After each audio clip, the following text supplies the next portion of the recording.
जय श्री राम। स्वागत है आप सभी का एक बार फिर से मेरे YouTube चैनल पर। मेरा आज का विषय रहेगा मीन राशि के बारे में कि मीन राशि मीन लग्न वालों के लिए सितंबर का जो ये महीना है ये किस प्रकार से आपको फल देने वाला है, गोचरीय व्यवस्था आपको किस प्रकार से प्रभावित करेगी इस महीने में। इस महीने में काफ़ी मुख्य घटनाएं होने वाली हैं। लगभग 5 ग्रह राशि परिवर्तन करेंगे। सूर्य, मंगल, शुक्र, बुध और सबसे ज़्यादा जरूरी बृहस्पति, जो काफ़ी समय से वक्री होकर चल रहे हैं। ये वक्री ग्रह कुंभ राशि से चलते हुए मकर राशि के अंदर आएंगे। लगभग 40 दिन तक ये ग्रह उसी राशि में नीचस्थ होकर वक्री रहेंगे, जहाँ पर शनिदेव पहले से ही विराजमान है। तो ये 5 ग्रहों का परिवर्तन और एक मुख्य ग्रह बृहस्पति का परिवर्तन इस महीने होने वाला है। यदि आपकी राशि मीन राशि है, आपके बोलता नाम मीन राशि के आधार पर है, आपकी कुंडली में चंद्रमा मीन राशि के अंदर 12 नंबर में विराजमान है, या आपका लगन मीन है, तो यह वीडियो आपके लिए है। क्योंकि गोचर को सदैव चंद्रमा से देखा जाता है, लेकिन शास्त्रकारों की माने तो उन्होंने लग्न से भी इसको देखने का विचार किया। अधिकतम चंद्र राशि से ही गोचर को प्रधानता दी जाती है। तो मैं कह सकता हूँ 70% फल चंद्रमा से और 30% फल लगन से मिलते हैं।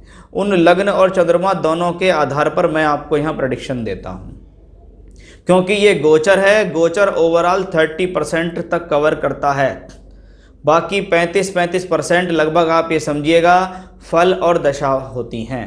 कुंडली में ग्रह कहाँ बैठे हैं, कौन सी दशा आपको चल रही है, उनको तो हर किसी की कुंडली में लगाना पॉसिबल नहीं है, क्योंकि करोड़ों अरबों की संख्या में संसार में लोग रहते हैं। लेकिन गोचर सभी के ऊपर सेम है, सभी पे प्रभावित कर रहा है, इसलिए हम उसी से संबंधित राशिफल आप लोगों के लिए लेके आते हैं। तो देखते हैं सितंबर के महीने में मीन राशि लग्न वालों के लिए गोचरीय स्थितियां कैसा रहने वाली हैं। सबसे पहले देखेंगे हम कि ग्रहों की स्थितियां क्या चल रही हैं। मीन राशि भावनात्मकता से भरी हुई एक राशि है, जो कि जल तत्व के साथ साथ मोक्ष त्रिकोण भी कहलाती है, धर्म त्रिकोण भी कहलाती है। यानी ऐसे लोगों के अंदर धर्म, परोपकार, लोगों के लिए हेल्प करना इनके स्वभाव में देखा जाता है। लेकिन चलायमानता बहुत रहती है, सोच विचार बहुत रहता है इन लोगों के मन में। आपकी राशि से तीसरे घर में राहु हैं और नवम भाव में केतु हैं। जहां राहु शुक्र की राशि में शुक्र के फल देने को तैयार हैं, वहीं केतु नवम भाव में मंगल की राशि में मंगल के फल देने को तैयार रहेंगे। साथ ही साथ छठा घर सूर्य और मंगल के द्वारा ग्रहित है। महीने की शुरुआत में सूर्य मंगल आपको इसी राशि में दिखाई देंगे। शुक्र बुध का संयोग सप्तम भाव में होगा।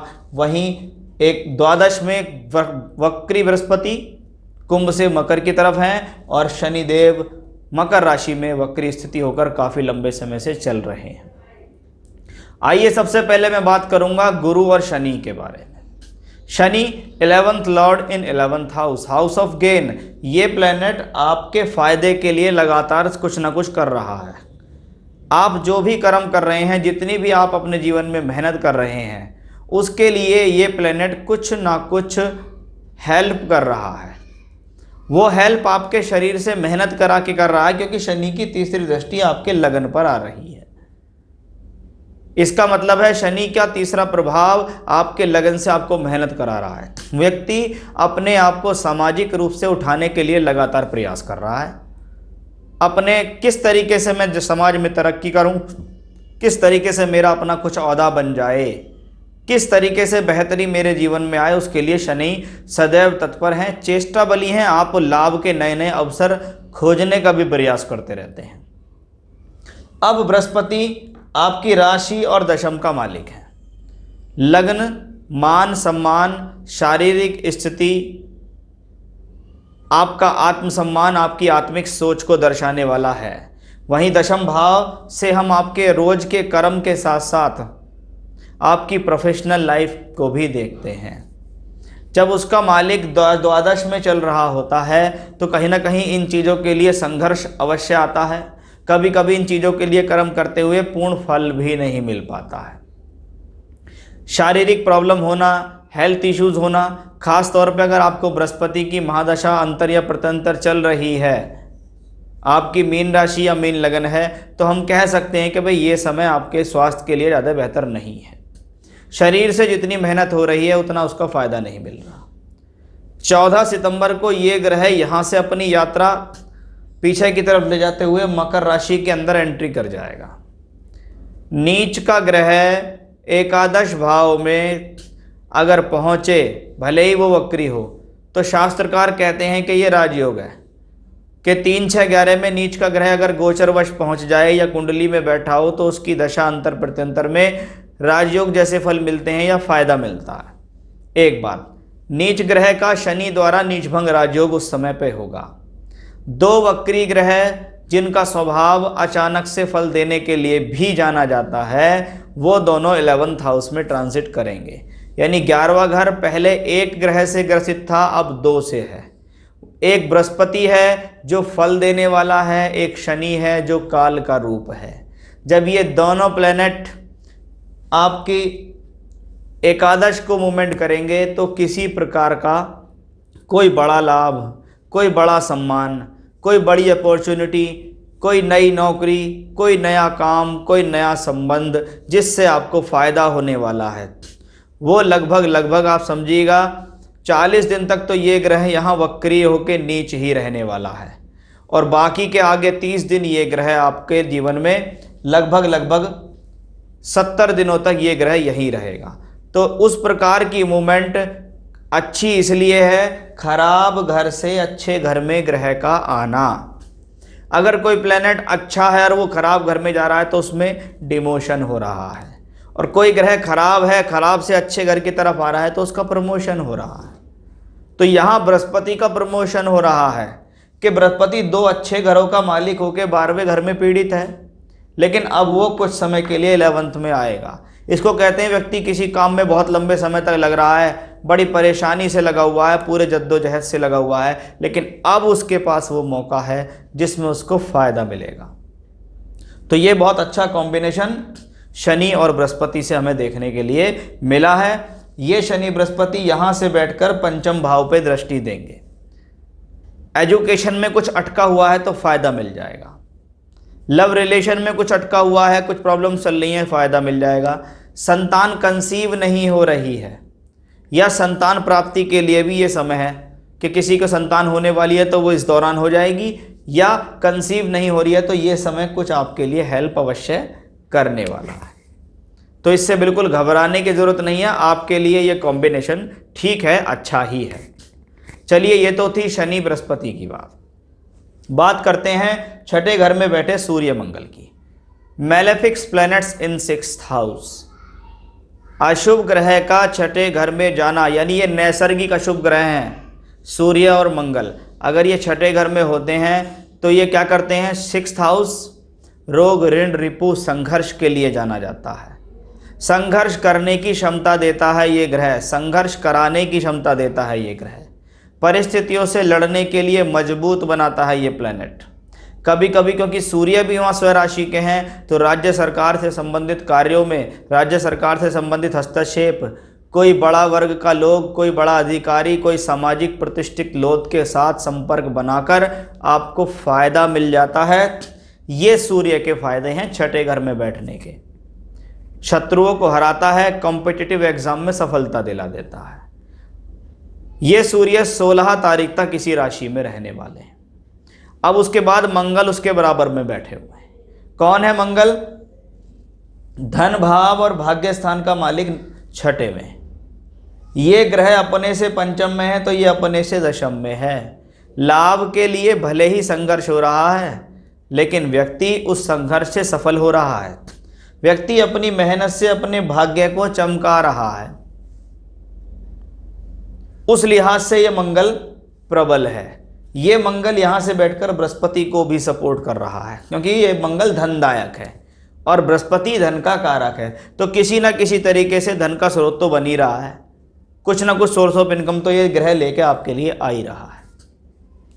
अब ये सूर्य और मंगल दोनों यहाँ से निकलेंगे। पहले निकलेगा मंगल। मंगल पहुँचेगा सप्तम भाव में। सप्तम भाव में कौन है? पहले से ही सप्तमेश बुध अपनी राशि में बैठा है, यानी सप्तमेश सप्तम में प्रबल है।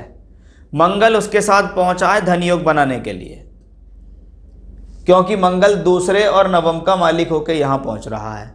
यानी बुध मजबूत स्थिति में है, पब्लिक इमेज को संभाले हुए है बुध, भूमि जमीन जायदाद से सुख देने वाला है बुध, पत्नी से सुख सहयोग दिलाने वाला है बुध, सामाजिक तौर पर पद प्रतिष्ठा देगा।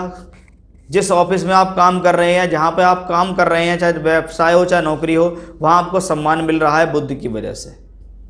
वहाँ पर मंगल उसका सहयोग दे रहे हैं। अब सम्मान के साथ धन बढ़ाने के लिए तैयार है मंगल। लेकिन मंगल और बुध दोनों चतुराई के लिए बहुत जाने जाते हैं। कहते हैं जब मंगल बुध का कॉम्बिनेशन कुंडली में हो किसी भी भाव में और उसकी दशा चल जाए, तो व्यक्ति को अपनी बुद्धि पर संयम रखना चाहिए, क्योंकि बुध लॉजिक का कारक है लेकिन वो भी युवा है। मंगल जोश का कारक है, वो भी युवा है। तो वो एनर्जी खराब जगह ना लग जाए, वो एनर्जी गलती ना करा दे, वो एनर्जी एग्रेशन में ना बदल जाए, जिसके कारण आप खराब वाणी का प्रयोग ना करने लगे, क्योंकि मंगल का संबंध दूसरे घर से भी है। आप बड़बोले ना हो जाएं, आप लोगों से गलत व्यवहार करना ना शुरू कर दें। पैसा आना अच्छी बात है, सोर्स ऑफ इनकम बन रहा है, लेकिन अपने काम को बढ़ाने के लिए व्यवहार को सौम्य रखना होगा। तो मंगल सिर्फ इसी बात के लिए कहते हैं 7th हाउस में अगर मंगल हो, शत्रु की राशि में हो, तो पत्नी से या पति से बेवजह झगड़े भी हो जाते हैं। तो उसका आपको ध्यान रखना है। आप पीछे पीछे सूर्य भी आ रहे हैं। सूर्य फिर एक और नई चुनौती लेकर आ रहे हैं आपके लिए कि छठे घर का मालिक सप्तम में आ रहा है। फिर ये वही चैलेंजेस हैं कि लाइफ पार्टनर के साथ प्रॉब्लम ना करें। ये कॉम्बिनेशन पत्नी या पति को हेल्थ इश्यूज भी देता है। जहां मंगल बुध बेहतर है, वहीं एक और मेलेफिक्स प्लेनेट सूर्य भी यहां आता है। यानी कुछ समय के लिए जो युति बनेगी, ये बनेगी सूर्य मंगल बुध की युति। और सूर्य मंगल बुध की युति आपके जीवन में प्रॉब्लम ना खड़ी कर दे कि सब कुछ ठीक चल रहा था, अपने क्रोध, अपनी जल्दबाजी, अपनी अहंकार की वजह से हमने अपने घर गृहस्थी में आग लगा ली। क्योंकि जब ये 3 प्लैनेट यहाँ होंगे तो ये तीनों प्लैनेट आपके राशि लगन को भी तो दृष्टि देंगे, और उसमें आपकी स्वयं की बॉडी है। यानी एक्शन लेने वाला कौन हुआ? आप स्वयं होंगे। बाकी सब लिहाज से ये कॉम्बिनेशन अच्छा ही रहेगा। अब आप शुक्र को देख लीजिएगा।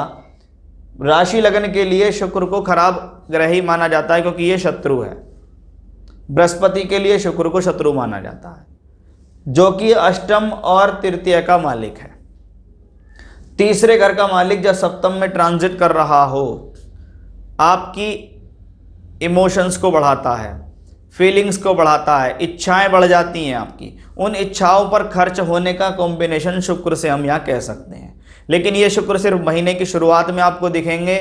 उसके बाद 5 तारीख को यह ग्रह राशि परिवर्तन करके स्वराशि आ जाएगा।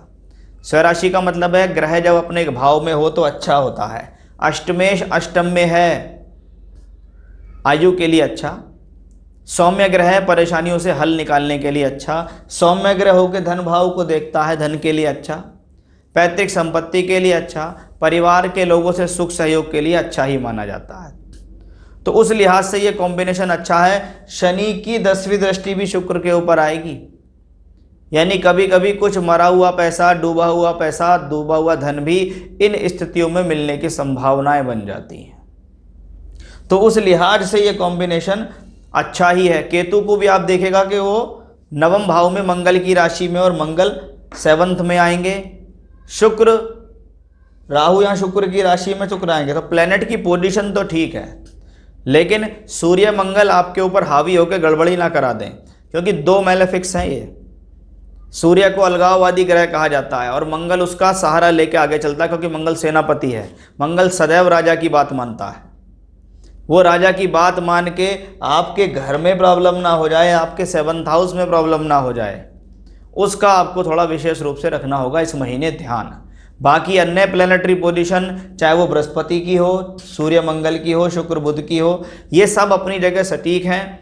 लेकिन हर ग्रह, क्योंकि 2 घर का मालिक है, कोई एक घर का मालिक है, कोई एक घर से बैठ के अच्छे घर में पहुंच गया, कोई अच्छे से खराब में चला गया, कोई खराब से अच्छे में चला गया, तो उनके इफेक्ट तो जीवन में आते ही हैं।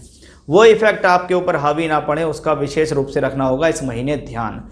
बाकी अन्य प्लैनेटरी पोजीशन आपके लिए मजबूत है, आप अपने कार्य में लगे रहिए, आपको सफलता के दिन आगे दिखाई दे रहे हैं। तो ये था मेरा आज का विषय, सितंबर 2021 का महीना कैसा रहने वाला है मीन राशि मीन लग्न वालों के लिए, उसके बारे में हमने आपसे चर्चाएं की हैं। फिर से नए विषय के साथ आपके सामने हाजिर होऊंगा मैं, तब तक के लिए बने रहिएगा मेरे साथ। जय श्री राम।